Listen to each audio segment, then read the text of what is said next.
I'm going to take a particular tack on the problem of service provision and talk a little bit about some of the observations we've had in other parts of the world. Where a service works, why does it work? The standard performance management programs that many countries try to put in place have just enormous numbers of components. You have to have, first you have to know how many employees you have. That's a problem for a lot of the places in which we work.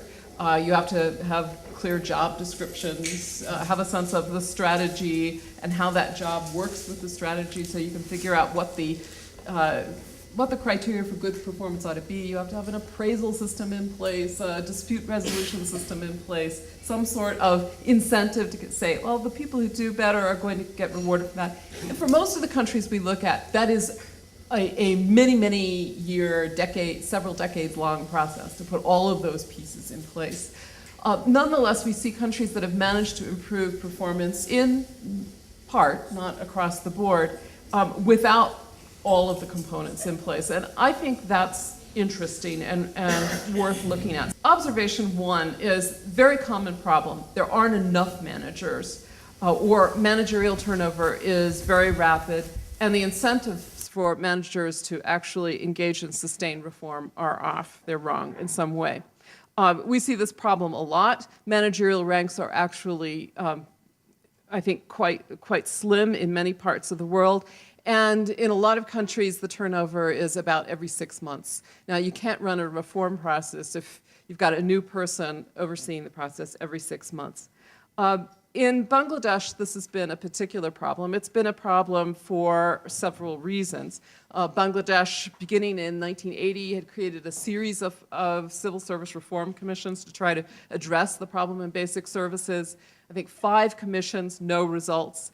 Basic services were so poorly provided that NGOs began to move in and provide some of these. You probably all know the experience of BRAC. Caused by, in part, a market for public office. That is, if you wanted to hold a job or get a transfer, you had to pay a broker who then paid off a politician. So there's a complicated problem that doesn't exist in that many parts of the world, but a complicated problem there. But more to the point, the system was heavily politicized. One would-be reform leader said to us, in Bangladesh, the 2 major political parties and their allies are totally opposed to each other, so that has created an environment of confrontation, and that has made the life of the civil servants very difficult. I think my former colleagues who are still in service have a very tough time, because if you are too enthusiastic in doing things which you believe in one regime, then the next regime will say, oh, you were too enthusiastic working for them, so that means you were a part of them, and then you're moved out. That causes a lot of mental agony to the civil servants, and it makes it very hard to sustain reform. The government could retrench any civil servant who had served more than 25 years without cause, so there didn't have to be a reason for it. And many of the secretaries and senior civil servants who were best positioned to attempt some sort of reform had served 25 years, so therefore they didn't want to take that risk that they'd be moved out. So under these conditions, what do? In this case, there may have been political will at the top, but the problem of trying to get around this market for public office and trying to get around the high politicization was too great to tackle head on.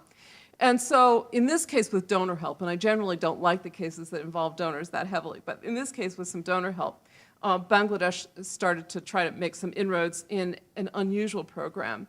So it has a program called Managing at the Top. This is version 2, started in 2006. Version 1 didn't work that well. Version 2 is working better.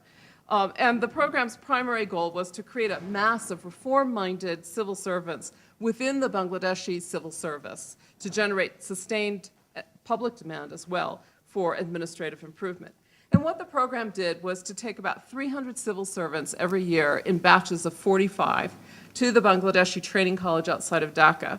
And the government would choose those civil servants, it could say who could go, drawing them from the ranks of the deputy secretaries, so that's their level 2, down to rank 4, which is additional secretaries in their parlance. Each group was mixed. They came from different ministries and different ranks. And then they had to say what they thought the most serious problem was that they could make a difference in. And then they resorted the groups around these problems.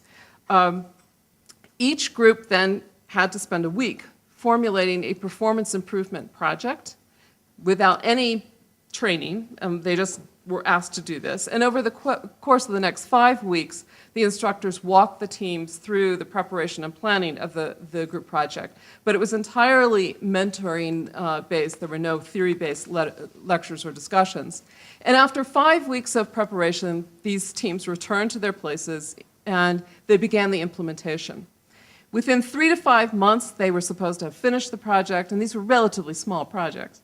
And then they had to return to give a presentation on what they'd done. And the most successful teams were invited back, usually a group of about 80 people. And then they were asked to develop a second project. But this time, they went out of the country to do this, and that carried some perks with it. And on their return, the chief secretary in the ministry became involved in the project as in a kind of supervisory role and chaired monthly meetings. Now, there were some other elements that I think helped this onboard. The press was invited in, so they heard about the project, created a little public pressure to see what happened as a result of this. They focused on smaller projects initially, often on a pilot basis, because they didn't want a big confrontation right off the bat with people. And they convened all of the people who would be important in implementation in a workshop, and at the end of the workshop, they asked for their endorsement so that they technically got them online. And so they began to get little bits of reform. And the idea was that eventually you'd get some tipping, so a change in the norms, a change in procedures, some excitement, some optimism going. And they seem to be making some inroads this way. And I noticed a couple of months ago that the World Bank Institute has now borrowed this project. They were not the funder, but they actually have borrowed this format. Now, I think it raises some interesting questions. The Bangladeshi case raises that question of where is the line between the entirely appropriate influence of elected civilian officials on policy, because there's got to be some, and a kind of politicization that absolutely cripples the managerial will or capacity to move forward with reform. And this is the one way they've moved into this in a very difficult situation. We have other examples of different kinds of interventions on the same problem. Problem happens just about everywhere.